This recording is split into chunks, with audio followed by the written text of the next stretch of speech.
Halo, selamat pagi semuanya. Assalamualaikum warahmatullahi wabarakatuh. Pagi ini saya mohon maaf ya, mohon maaf sekali. Ini cerah sekali hawanya dan saya doakan semoga hari ini menjadi hari yang bahagia untuk Anda ya. Anda mengawali hari-hari dengan ceria ya, dengan penuh rahmat dari Allah Subhanahu wa taala. Saya ingin sekali berbagi lagi ya. Jadi akhir-akhir ini saya sering berbagi terutama tentang menanggapi tentang rumah ya. Rumah karena ini masih menjadi polemik bagi teman-teman. Awalnya sih sebetulnya dari pembahasan yang sering masuk ke saya. Saya sudah 3 tahun menangani konsultasi dari teman-teman yang punya hutang dan pengen segera lunas. Tidak sedikit yang cerita saya 60% ya, 60% masalahnya adalah masalah KPR ya, 60% masalahnya masalah KPR. Dan izinkan saya pada kali ini untuk menyampaikan satu rahasia dapur ya, rahasia dapur dari pengusaha properti.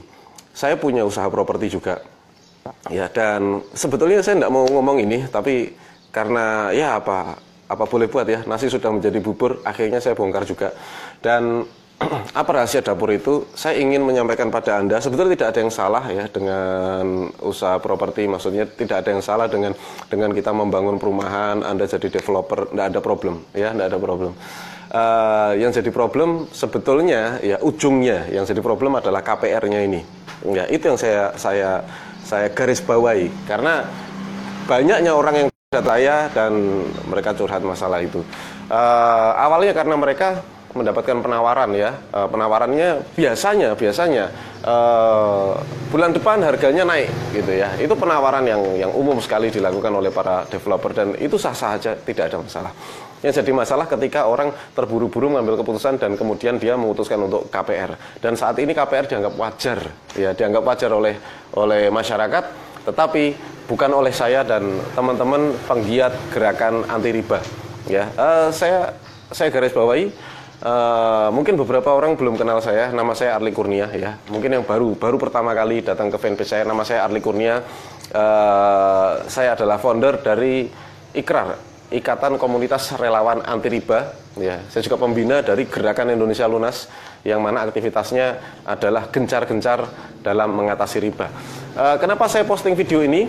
Ya, kenapa? Backgroundnya adalah sebetulnya saya tidak mau ikut campur dalam hal dalam hal urusan dapurnya properti ya, bisnis properti. Tapi karena saya sendiri juga punya lahan yang sedang saya pasarkan juga. Tetapi ada baiknya lah gitu, ada baiknya kalau saya sampaikan semuanya secara gamblang ya, secara gamblang bahwa di dalam dunia properti itu wajar-wajar saja jika di dalam perumahan ya harganya itu di markup. Ya, itu wajar. Anda bisa memilih, kan postingan saya dari kemarin kan antara perumahan dan di luar perumahan ya. Anda boleh saja membeli lahan yang saya sedang olah, tetapi saya sampaikan di awal bahwa lahan ini diolah dan ada fasum di situ. Saya ingin menyampaikan perhitungan fasilitas umum dan fasilitas sosial ya, fasum fasos di dunia properti, terutama perumahan ya. Fasum dan fasos itu ditentukan 40%.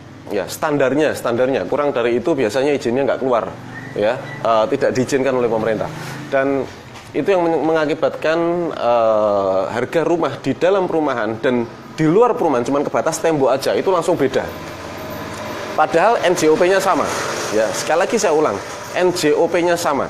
Jadi rumah di dalam perumahan dan rumah di luar perumahan itu NJOP-nya sama ya, NJOP-nya sama. Jadi yang penting masih dalam satu lokasi ya, NJOP-nya sama. Kenapa? Karena ketika saya mengurus lahan ya, NJOP lahan yang saya beli dan NJOP lahan yang dimiliki oleh penduduk sekitar itu sama ya. Oke. Di Solo ya, lagi masarkan di Solo saya. Sudah saya garap ya, sudah saya ratakan, tinggal kita pasarkan. Tapi nyun sewu, jangan di event ini ya. Saya tidak ingin berjualan dulu ya.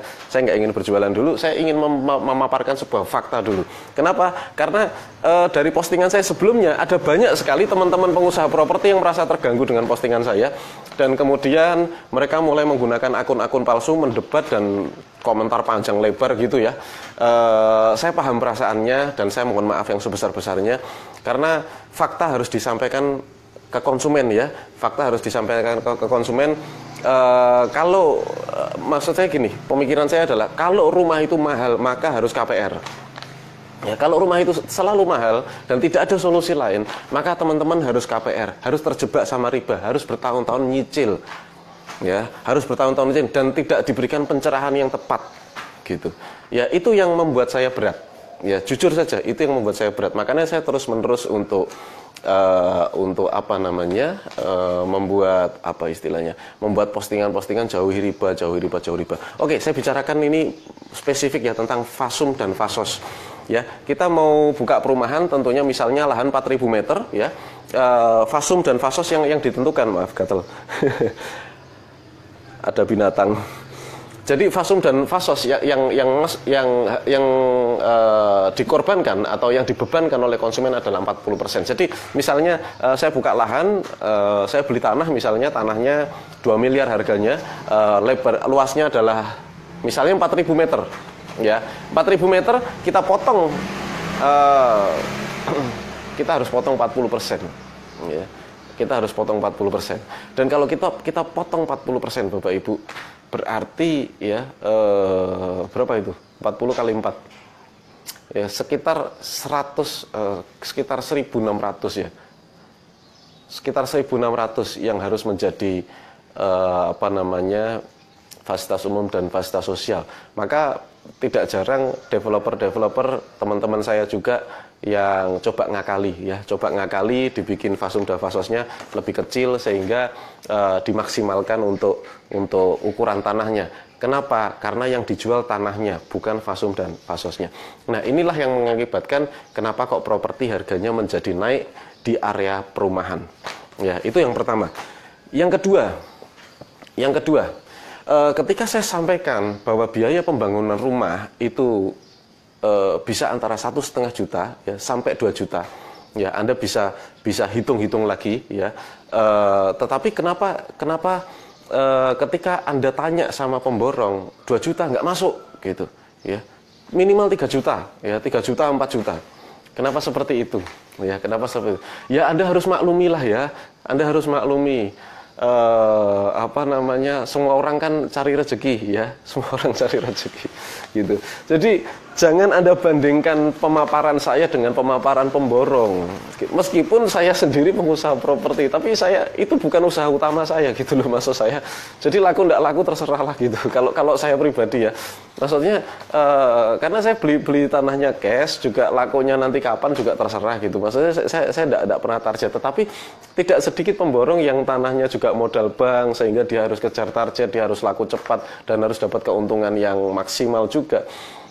Jadi kalau Anda tanyanya sama pemborong, 2 juta nggak mungkin masuk gitu. 2 juta nggak mungkin ada. Ya. Jadi makanya yang komentar-komentar itu di video saya sebelumnya yang heboh breakdown properti, ketika saya sampaikan 1,5 juta, ya, ketika saya sampaikan 1,5 juta, jelas saja banyak yang protes. Kenapa? Kenapa banyak yang protes? Dan ketika saya sampaikan borongan tenaga saja ya, material kita beli sendiri, banyak sekali yang ngasih panjang lebar ya. Nanti belum itu belum nanti yang ngawasi tukang bagaimana ya, pembengkakan bagaimana, resiko ini resiko yes. Itu kalau nggak niat aja gitu loh. Maksud saya kalau nggak niat, kalau Anda niat detail, teliti dari awal, ya tidak akan terjadi selisih yang besar-besar. 10-15% oke lah ya, selisih perhitungan oke lah, 10-15%. Kalau lebih dari itu berarti ceroboh. Gitu aja. Nah, makanya banyak sekali tidak hanya orang awam loh ya yang bangun rumah terus kemudian melebihi over budget ya. Tidak hanya orang awam, developer pun banyak yang over budget. Makanya kenapa mereka banyak yang kolaps. Ya, saya tidak sedikit developer yang datang ke saya. Mohon maaf ini, tidak sedikit developer yang datang ke saya dan saya sarankan balik aja ke profesi awalnya lah gitu. Ya, kenapa? Karena nggak cocok jadi developer.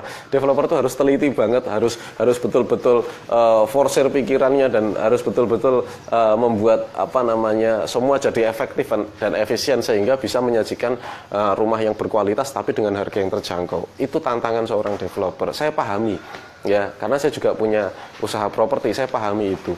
Tetapi bagaimanapun juga, karena nanti ujung-ujungnya kalau harga rumah jadi tinggi, terus orang jadi ambil KPR, ya, saya nggak mau orang berhutang atau orang ambil KPR gara-gara saya. Saya nggak mau itu. Kenapa? Oke lah, saya dapat uangnya, ya, transaksi bank tanda tangan, oke, cair, dapat uangnya saya. Ya.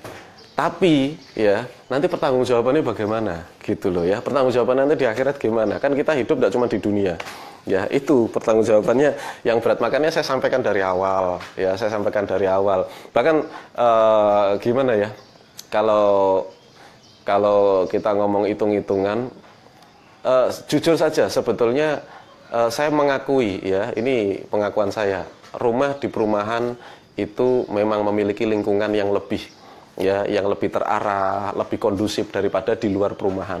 Itu saya akui. Tetapi bukan berarti saya hidup di luar perumahan ini ya, bukan berarti di luar perumahan itu tidak kondusif. Ya, bukan berarti di luar perumahan itu tidak aman. Bukan berarti di luar perumahan itu masuk gang nyelempet-nyelempet jauh di kampung sana. Bukan seperti itu. Ada pilihan lain. Jadi saya tipe penjual ya yang menyampaikan pilihan lain ya. Tidak harus membeli barang dari saya. Kan itu yang diajarkan oleh Rasul. Jadi kita punya barang ya kita jujur aja ngomong, ini baiknya apa, buruknya apa, jeleknya apa. Ya, sehingga orang membeli itu tidak terbebani. Setelah membeli terus kecewa, itu kan malah nanti jadinya nggak baik. Oh ya, saya perlu sampaikan, jika Anda melihat komentar-komentar yang panjang lebar ya, ada beberapa komentar memang orang asli, tapi saya mulai kemarin ya, komentar-komentarnya mulai akun-akun palsu ya, itu mulai masuk ya. Akun-akun palsu itu yang fotonya cuma 2, baru dibikin, friend-nya cuma sedikit ya. Dan tidak berani menampilkan, tapi komennya panjang lebar ya, saya tidak tahu maksudnya apa. Yang saya tahu adalah postingan saya mungkin mengganggu 1 atau 2 pihak. Saya mohon maaf yang sebesar-besarnya, ini pernyataan saya. Tetapi alangkah baiknya jika ingin diskusi, tampakkan wajah Anda seperti saya ngomong gini, jantan ya, ngomong gitu ya, apa adanya. Kalau jelek ya kelihatan jelek, enggak apa-apa ya. Dan berusaha mencari celah ya, ini Mas Arli ini siapa sih, maksudnya apain, nanti ujung-ujungnya jualan. Biasanya orang menyerang postingan saya itu dengan kata-kata ujung-ujungnya jualan gitu ya. Oke, di video ini akan saya sampaikan, yes, saya adalah penjual ya. Saya adalah penjual, saya tidak malu mengakui saya adalah penjual, saya adalah pedagang. Apa yang saya dagangkan? Bisnis utama saya adalah penghemat BBM. Orang sudah banyak yang tahu itu ya. Bisnis utama saya adalah penghemat BBM. Saya juga jualan CD. Ada CD rumah lunas, CD Facebook personal selling. Saya juga jualan CD 30 hari bebas hutang dan lain sebagainya. Saya juga jualan kelas online ya. Saya banyak sekali berjualan ya, supaya supaya nanti kalau ada komentar Anda nggak kaget gitu loh ya, ini ujung-ujungnya jualan gitu ya. Nah, supaya Anda nggak kaget,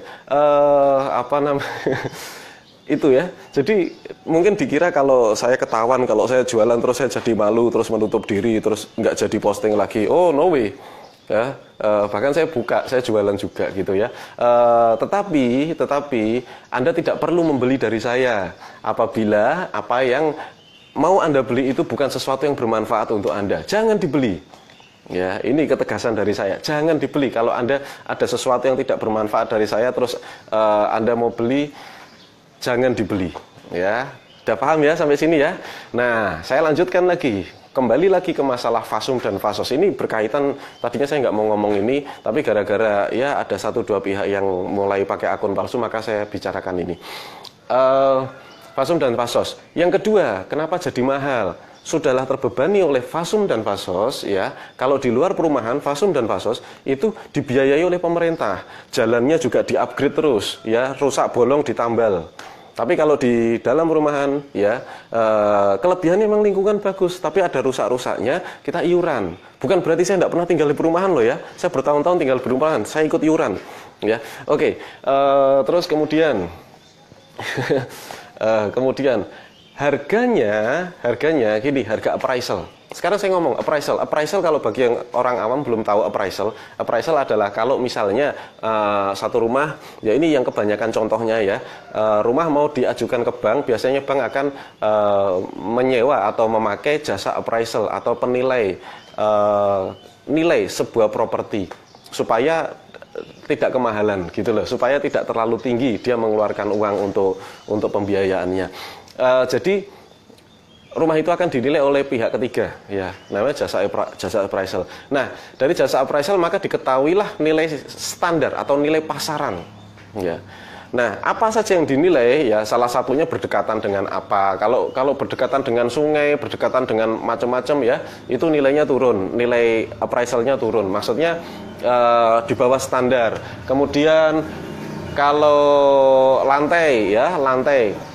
Jadi lantainya kualitasnya seperti apa, bangunannya kualitasnya seperti apa, terus harga pasaran tanah di sekitarnya seperti apa. Nanti ada orang yang survei itu namanya jasa appraisal. Nah, sekarang saya ngomong nilai appraisal, hasil appraisal, ya, hasil appraisal. Ini bangunan yang sama, saya bilang bangunannya yang sama, dan lokasi yang sama, cuman satunya dibatasi tembok, ini perumahan, ini di luar perumahan, ya, batasi tembok aja, lokasi sama, itu nilai appraisalnya sama, ya, Anda bisa cek, itu nilai appraisalnya sama, karena yang dinilai adalah nilai tanah di lokasi itu, berdekatan dengan apa dan lain sebagainya, ya, kualitas tanah tersebut, ya, kalau nggak mungkin toh, ini tanah, ya, dibatasi tembok, terus yang sini tanahnya tanah labil, yang sebelahnya tanah stabil, nggak mungkin, biasanya itu ya labil-labil semua, stabil-stabil semua. Gitu ya, tanah bekas banjir misalnya nggak mungkin ini dibatasi tembok, ini bekas banjir, ini nggak kena banjir, ya. Kalau kena banjir ya satu lokasi ya kena semua, gitu ya. Ya mungkin kalau datarannya tinggi mungkin satunya jurang, satunya ini ya beda cerita. Nah ini umumnya saja yang saya cerita. Artinya apa? Artinya appraisalnya sama, ya. It means yang saya mau katakan adalah kalau appraisalnya sama, ya. Ketika Anda membeli, ya, di dalam perumahan, Anda membeli di dalam perumahan sudah kena harga A, B, C, D, belum developer belum lagi nanti harga biaya operasional dan keuntungan tentunya, ya, keuntungan yang diambil dari pengusahanya, maka semakin tinggi lagi harganya. Tetapi yang dibangun sendiri dan di luar perumahan, ya, ketika rumah itu jadi, Anda appraisal itu pasti di atas biaya yang Anda keluarkan. Jadi perbandingannya adalah kalau Anda bangun di luar, ya, Anda bangun di luar, ketika selesai bangun Anda appraisal, nilai appraisalnya saya yakin sekali di atas uang yang Anda keluarkan nilainya.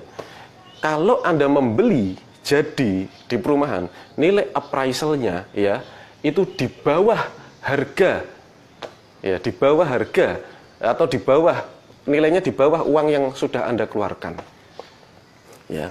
Misalnya ya, misalnya ada enggak nih yang beli satu perumahan baru loh, ya, perumahan baru nih, ya, saya ngomong perumahan baru. Anda beli di perumahan, terus di appraisal, terus misalnya rumah harga 400 juta, terus bank nyairkan 600 juta, ada enggak gitu? Atau nyairkan sama persis 400 juta, ya. Kalau tidak disetting nggak bisa, karena dulu kan ada istilah rumah tanpa DP dan lain sebagainya, itu settingan semuanya. Saya paham sekali itu, gitu. Itu settingan semuanya, gitu ya. Maksudnya setting kong kali kong ini bekerja sama antara bank dengan developer supaya rumah ini tanpa DP gimana caranya, jadi harga rumah yang di-up-kan, terus cairnya segini dan lain sebagainya. Saya bukan orang awam di dunia properti, Bapak Ibu, dan seharusnya pembicaraan ini tidak seharusnya terucap dari saya, karena saya sendiri punya dagangan properti, ya. Seharusnya pembicaraan ini akan merugikan saya, karena saya sendiri juga punya dagangan properti. Tetapi kenapa saya sampaikan pada Anda? Karena satu kebenaran harus disampaikan, ya. terserah nanti orang mau membeli atau tidak dagangan saya. Kalau orang membeli berarti karena Allah memberi rezeki pada saya. Tapi kalau orang tidak membeli, ya belum rezekinya saya, gitu. Begitu juga yang terjadi. Ya, kenapa? Karena ada satu poin penting di sini. Kalau rumah diapkan lagi, ya, sudahlah kena fasum, materialnya dibadi, betul nggak? Materialnya dibadi, ya. Saya barusan cek perumahan-perumahan sebelah itu, kasihan banget, besinya kecil-kecil banget, gitu. Harusnya dikasih 6 tuh dikasih 4, gitu. Ya, kan kasihan gitu, ya. Harganya semua di atas 300 juta lagi, gitu. Kecil-kecil semuanya, ya. Yang beli itu loh kasihan, gitu loh. Maksud saya itu, yang beli itu kasihan, gitu. Karena saya tahu sekali, yang beli itu nanti akan nyicil 15 tahun. Ketika angsurannya, saya paham loh, soalnya orang tuh datang ke saya, orang curhat ke saya, angsurannya telat 2 bulan, motornya sudah dijual, uang SPP anak sudah disetorkan ke bank. Ya Allah, apa tega gitu loh. Ya, karena saya didatangi orang seperti itu terus, makanya ini saya ceritalah gitu. Oke, sekarang saya buka belak-belakan sama Anda. Ya, saya buka belak-belakan sama Anda, sudah terlalu basah. Kalau gara-gara pembicaraan ini terus kelihatan, wah Mas Arli kok elek banget gitu ya. Tidak apa-apa, karena memang saya bukan orang yang apa istilahnya, saya memang jelek gitu, apa adanya gitu kan. Saya nggak jaim toh. Kalau saya jaim, saya udah pakai dasi, pakai jas gitu, dan saudara sekalian, gitu ya. Kalau saya jaim begitu gitu ya, supaya kelihatan profesional. Tapi dibilang saya tidak profesional, is oke, ya seperti itulah. Tapi intinya saya akan bicarakan sebuah kebenaran, karena memang sekali lagi fanpage saya ini fungsinya cuma satu. Ya, fanpage saya fungsinya cuma satu, yaitu membuat teman-teman ini semakin melek ya, semakin melek terhadap perhitungan-perhitungan yang real, ya, perhitungan yang real. Dan jika Anda setelah menonton video ini Anda memutuskan untuk membeli perumahan, boleh-boleh saja, tidak ada masalah ya. Pantas tadi gagah. Boleh-boleh saja. Jika Anda masih memutuskan untuk KPR, ya boleh-boleh saja, itu keputusan Anda. Saya tidak memaksakan pemikiran saya. Balik lagi ke masalah perumahan ya. Sebetulnya kami para pengusaha properti itu ambil untung dari mana sih? Ya, yang pertama, kita ambil untung dari tanah. Ya.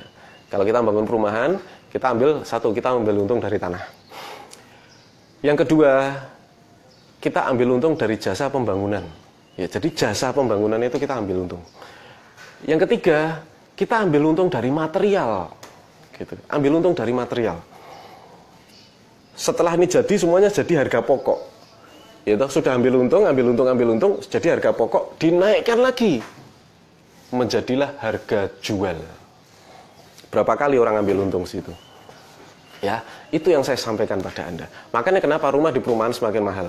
Ya. Ini mahalnya itu bukan karena appraisalnya tinggi, tetapi karena banyak orang yang bermain di situ. Termasuk saya, gitu ya. Termasuk saya. Tetapi ini saya sampaikan apa adanya. Anda boleh membeli dari perumahan, Anda boleh membeli di luar, itu semua pilihan Anda. Tapi yang jelas, sekali lagi, saya sangat menyayangkan kalau Anda masih tertarik untuk KPR. Saya sangat menyayangkan, karena itu akan membebani Anda selama 15 tahun. Saya sudah sampaikan di video saya sebelumnya yang 40 menit. Ya, 40 menit saya bandingkan. Bukan saya bandingkan, tapi saya ceritakan kalau rumah harganya 459 juta, kemudian Anda KPR, berapa yang harus Anda bayar? 1 miliar.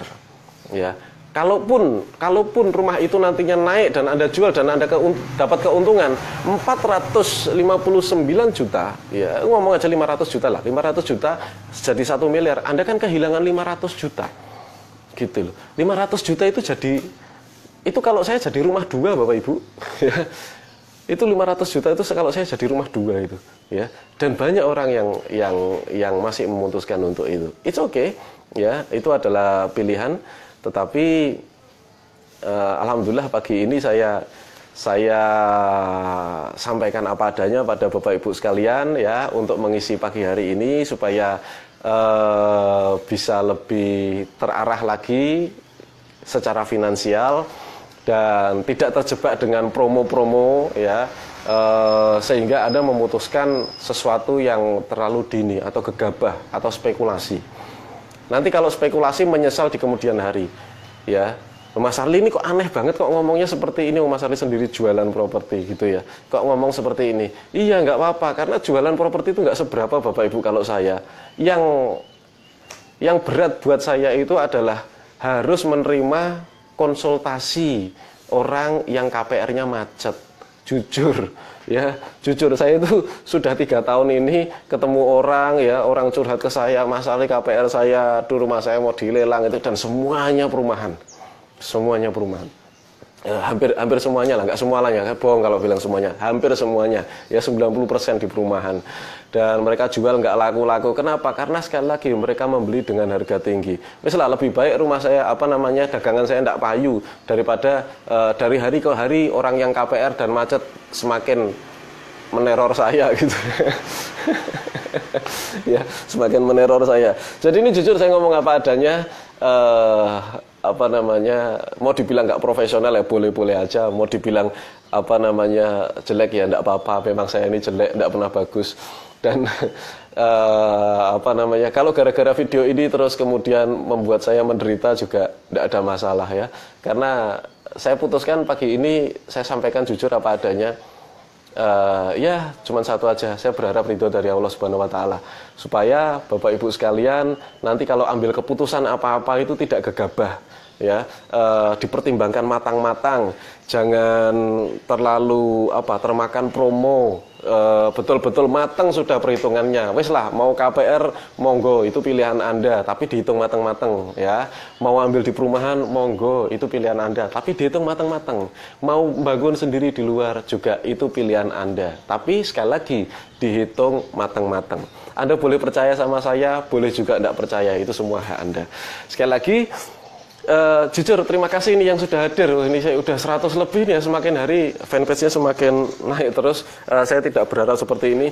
Dan saya sampaikan juga ada beberapa event organizer yang kontak melalui asisten saya jawab di sini juga ya, menanyakan tentang bagaimana cara mengundang Mas Arli untuk seminar di luar kota. Saya sampaikan di publik sekalian, jujur saja, saya Arli Kurnia, saya bukan menutup diri, tapi saya tidak bersedia diundang ya untuk mengadakan seminar dimanapun ya. Seminar yang saya adakan adalah seminar gratis, dan saya kumpulkan uang dulu, kemudian melonggarkan waktu dulu, nanti saya adakan gratis seminar 30 hari bebas hutang. Itu tergantung dari budget yang sudah saya kumpulkan selama ini cukup nggak. Kalau cukup ya yuk kita adakan di mana, di Solo, di Jakarta, di Makassar, di Bandung, dimanapun yang nanti kita akan siap adakan, kita akan adakan di sana. Tetapi untuk seminar yang dikomersilkan untuk 30 hari bebas hutang, mohon maaf saya tidak bersedia untuk diundang, karena ini bukan seminar yang 30 hari bebas hutang, itu bukan seminar komersil ya, itu seminar sosial yang niatnya adalah supaya masyarakat Indonesia semakin melek terhadap riba dan bukan riba, semakin paham. Kalau semakin paham, semakin menjauh dari riba. Itu goal saya. Karena 3 tahun yang lalu saya punya target, ini harus ada ya 1.000 orang yang betul-betul melek riba dan tidak mau lagi, minimal mengurangi hutang-hutangnya yang bersifat riba. Alhamdulillah ya, alhamdulillah sudah ratusan sertifikat dan BPKB yang sudah diambil oleh teman-teman dan mereka sudah upload. Anda bisa baca postingan-postingan saya sebelumnya. Sudah banyak sekali sertifikat-sertifikat itu. Dan mulai dari hutang kecil sampai hutang yang miliaran rupiah sudah berhasil dilunasi. Alhamdulillah, itu semua karena Allah, bukan karena saya. Ya, kalau saya sih sekedar dengerin orang, baca masalah orang, kemudian saya hanya memberikan sesuatu sesuai dengan pengalaman saya pribadi. Dan kalau ada komentar ujung-ujungnya jualan, mohon maaf, bukan ujung-ujungnya jualan. Saya jualan, hasilnya saya kumpulin, sebagian saya gunakan untuk bikin seminar A, B, C, D dan sebagainya. Ya, jadi kebalik, saya jualan dulu baru bikin seminar. Ya, itu saya. Jadi ya gitu, jangan menganggap saya orang baik ya. Saya mungkin bukan orang baik.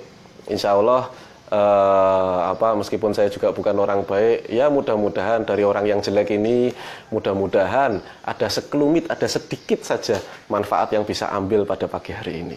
Saya doakan semoga di weekend ini, di malam minggu ini, Anda mendapatkan hidayah, ridho dari Allah Subhanahu wa taala, dan hari-hari Anda semakin lama semakin menjadi hari-hari yang bahagia. Mudah-mudahan bisa bermanfaat pada pagi hari ini, dan sampai jumpa di video-video saya berikutnya. Wassalamualaikum warahmatullahi wabarakatuh.